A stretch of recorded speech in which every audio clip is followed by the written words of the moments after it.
Hello అండి, నమస్తే. అందరూ ఎలా ఉన్నారు? బాగున్నారా? నేను బాగున్నాను. ఆలుగడ్డ ఆనియన్ తోటి వడలేస్తున్నాను. చూసేయండి, టేస్టీగా ఉంటుంది.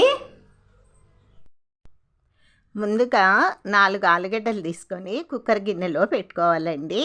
ఆలుగడ్డలు ఉడికిపోయినాయి. పొట్టు అంతా తీసేసి పైన దానిలో కప్పు శనగపిండి, ఉల్లిపాయలు కలిపి 1 కప్పు బియ్యపిండి కూడా వేసుకున్నాను. 1 స్పూను కారము, 1 స్పూను ఉప్పు, కొద్దిగా జీలకర్ర, ఇవన్నీ కూడా కలుపుకోవాలండి. ఇది ఆలు ఉల్లి వడ అండి. చాలా టేస్టీగా ఉంటుంది. సాంబారు వాటిల్లో కూడా రైస్లో పెట్టుకొని తింటే సూపర్గా ఉంటుందండి. ఈ మొత్తం కలుపుకొని ఒక పేపర్ మీద, ఒక కవరు దాని మీద ఇలా ఒత్తుకొని నూనెలో డీప్ ఫ్రై చేసుకోవటమేనండి. ఉంటాను.